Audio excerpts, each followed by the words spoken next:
Look, I know it's not always easy to express yourself, be who you want to be who you are, and not feel pressured by the perception of other people and being judged by other people, or feeling like we're disappointing people. It can be hard to go for what we want, because what if people don't accept us? What if people don't like us? And today I want to share with you why you must accept being disliked as soon as possible. First of all, I know being liked is the most human thing ever. We all want to make people happy as much as possible. But there's a difference between making people happy and stepping over our needs and our values for making others feel just right. You know, when you're in a room of people and you feel like your opinion somehow is valued less, and sometimes it's not even conscious, you're not even aware that you're doing that, but it will manifest into people asking in a group, what do you want to do? And you'll just go with whatever. I'm okay with whatever. Don't mind me, it's okay, whatever, I will take. And while I commend you for creating space for others, one thing that I've learned in life is that most of the time, people won't make space for you. You have to make that space yourself. And I know that's not what I want to say, but that's what I've observed. A lot of the important information, as an example, on how to build a good financial future is nowhere to be found in school. Yes, we learn about how to build a certain skill, but so am I becoming an employee at the end of this? Am I becoming a CEO? Where am I going to situate myself? Unless you've been to business school, which is solely focused on business. And this example I just wanted to point out as a lot of important information in life people won't hand out to you. You have to go after it yourself. And I assure you that you'll feel much more relaxed and happy after knowing it, especially if it's important to you.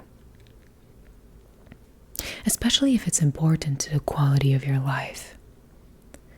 And I think that when it comes to you valuing yourself, it kind of comes from the same principle.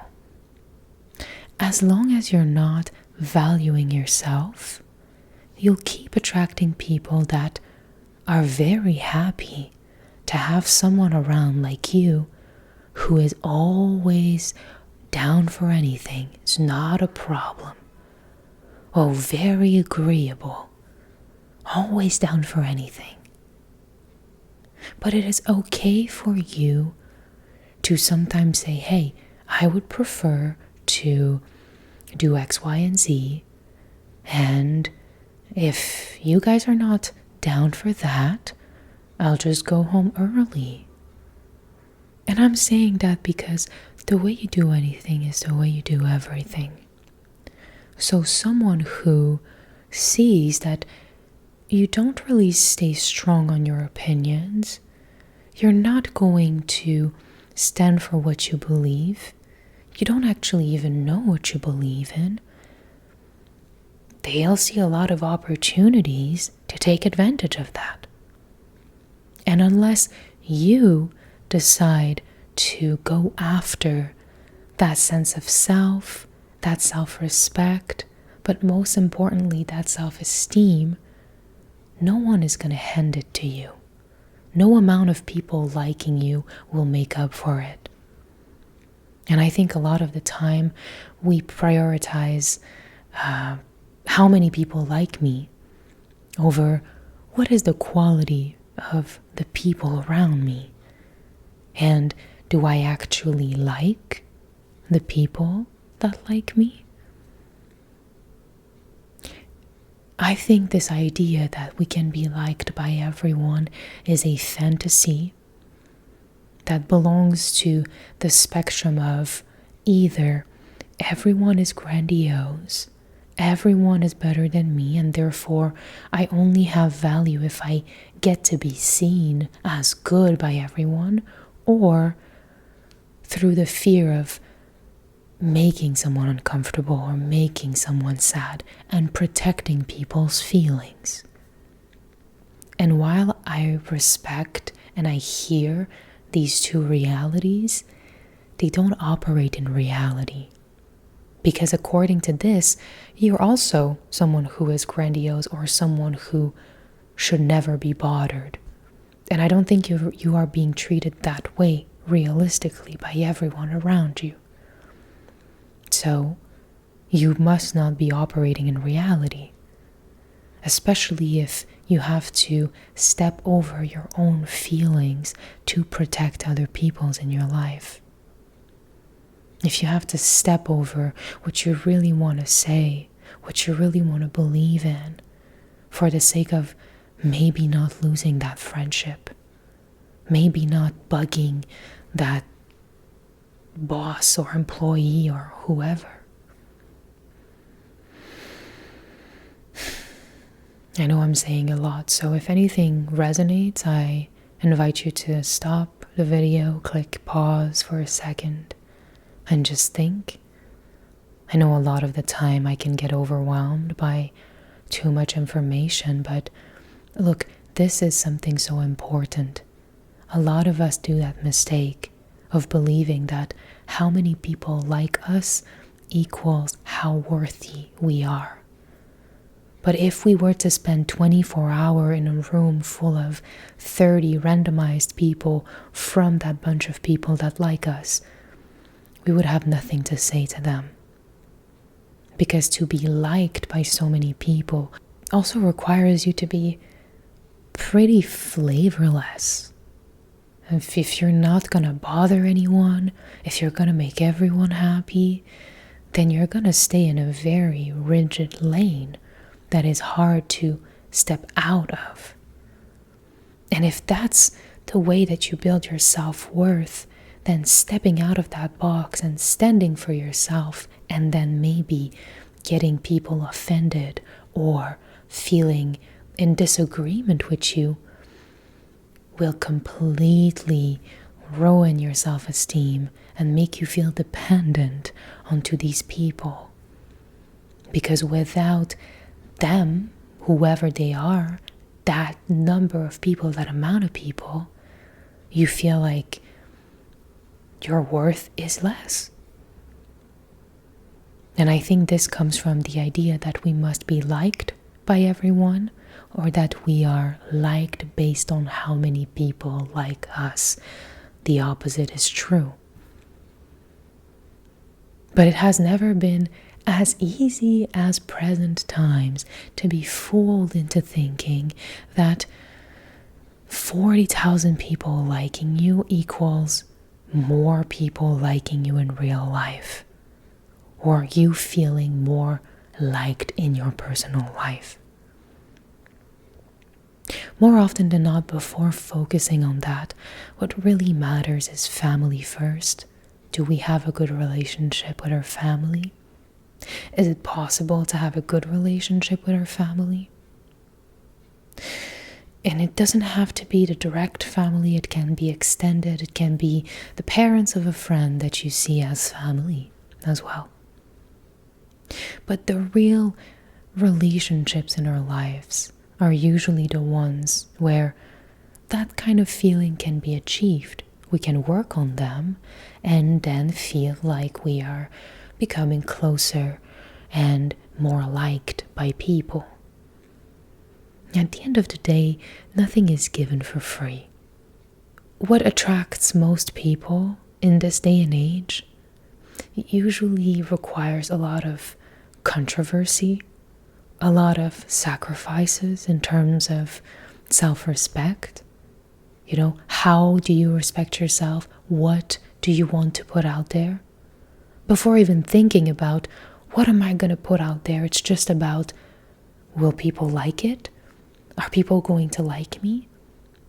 And you don't even envision that there are people that are out there waiting for you.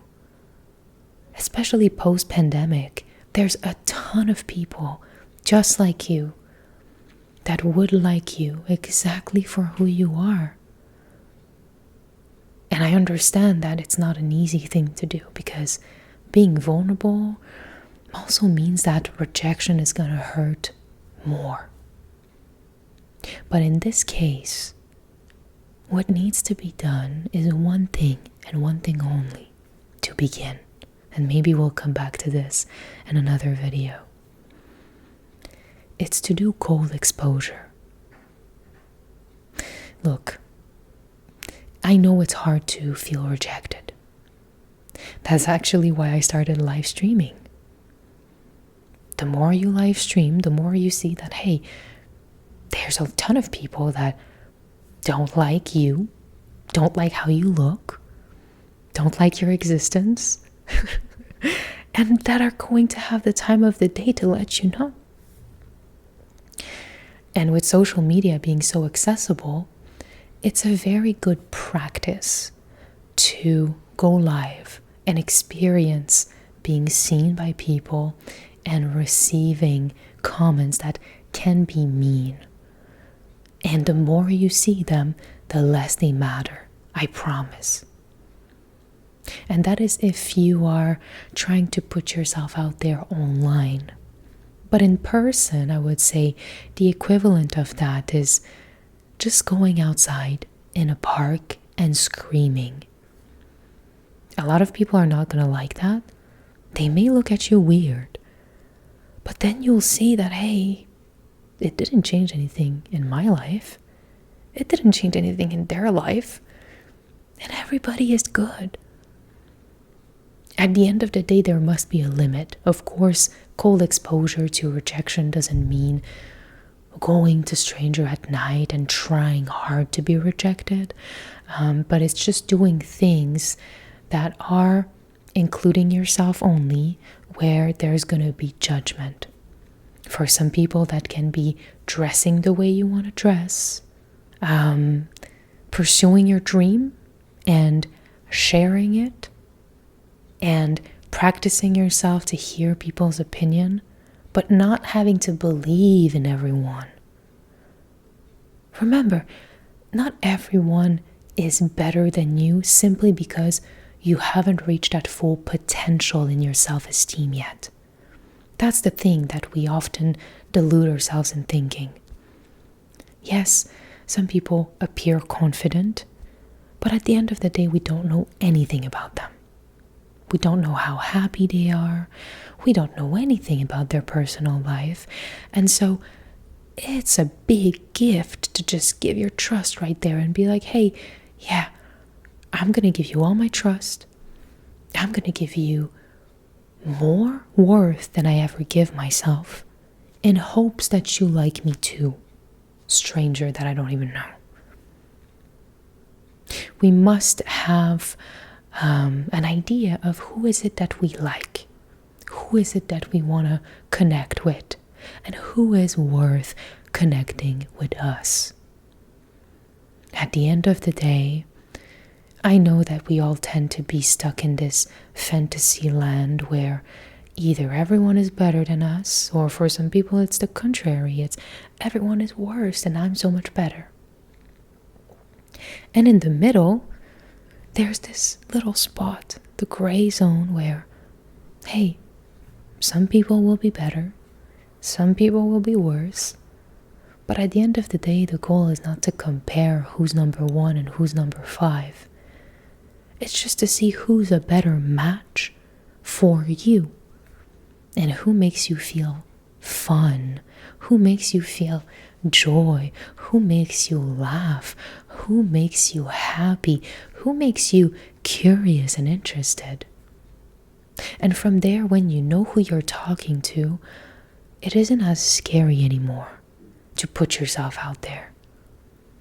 Especially if you do some cold exposure, like I said, and you practice yourself to feel ahead of time what it's like to be rejected or misunderstood or maybe judged by people who, at the end of the day, they're going to forget about it. They're going to sleep just fine. And you're going to sleep just fine. And the more you practice it, the more you'll see that we are all waiting for you. We've been waiting for you. So own that space, own your life, and take your power back. That's what you really needed to hear today.